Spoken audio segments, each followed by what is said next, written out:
आज निर्वाचन चली निर्वाचन परिप्रेक्षी वोट ग्रहण केन्द्र मानक जो माने आज ये प्रक्रिया रे ए गणतंत्र महापर्व जो माने निजको नियोजित करिसेंती गोटे सर्वनिम्न 10 जन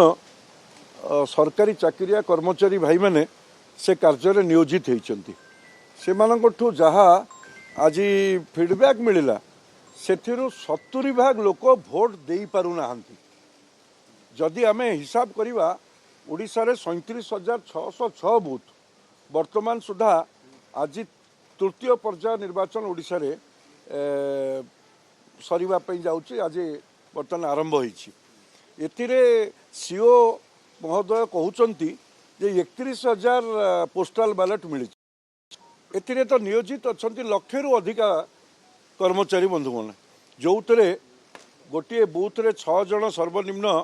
भोट कार्य लगुंट आ 2 जन आरक्षी रोचंती पुलिस एवं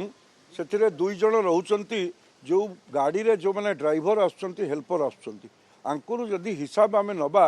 ताले 31,000 केमती हम आज तो 10,700 भोट बूथ रे भोट हो ये लक्षाधिक लक्षेरु अधिका कर्मचारी संतुष्ट मैंने संपृक्ति अच्छी एतिर 31,000 पोस्टाल बैलेट मिलबार अर्थ कौटी ना कौटी आमे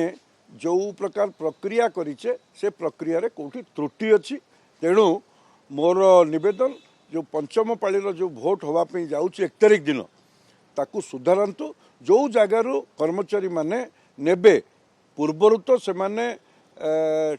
12C फॉर्म 12B फॉर्म से माने अप्लाई करछंती किंतु पोस्ट ऑफिस माध्यम रे जो 13B फॉर्म तांको पाखरे पहुँचवा कथा से पहुँचु नहीं ऑन स्पॉट